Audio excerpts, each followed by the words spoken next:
Hello বন্ধুরা, welcome to my new blog. আর আমি চলে গেছিলাম গৌরাঙ্গের মেলায়, তবে এটা কিছুদিন আগের ব্লগ। এখানে দেখো গৌরাঙ্গ ঠাকুরকে কিন্তু নাচানোর জন্য প্রস্তুত করা হচ্ছে। যেখানে নাচানো হবে সেখানে কীর্তন করা হচ্ছে, একটু পরেই ঠাকুরকে আনাও হবে। এই মেলা কিন্তু অনেক বছরের পুরনো একটি ঐতিহ্যবাহী মেলা। দেখো এখানে ঠাকুরকে কাঁধে তুলে কি সুন্দর নাচানো হচ্ছে। এরকম দৃশ্য আমি জীবনে আগে কোনো দিনও দেখিনি। এটাই আমার জীবনের ফার্স্ট, যেখানে ঠাকুরকে এইভাবে কাঁধে তুলে সবাই নাচছে আর চারিদিক থেকে আবির খেলা চলছে।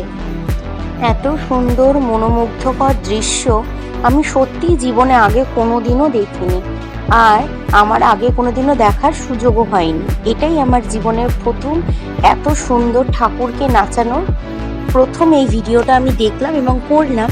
তোমরা কমেন্ট করে জানিও তোমাদের কেমন লাগলো।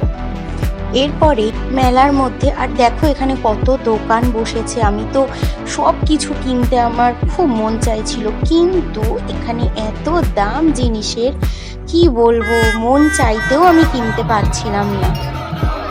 তারপরে আর কি করব, মন খারাপ হয়ে আমি একটা স্টিলের দোকানে চলে এলাম, আর সেখানে একটু থালা বাসন চামচ দেখে নিচ্ছিলাম। সেখানেও কাকুটা এত দাম বলছিল। তারপর আমি ওখান থেকে চলে গেলাম খেতে। বললাম যাকগে, জিনিসপত্র না কিনতে পারি, খেতে তো পারবো। তাহলে আজকের মতো ব্লগটা এখানেই শেষ করলাম। তোমাদের সাথে দেখা হবে আবার অন্য কোনো ব্লগে।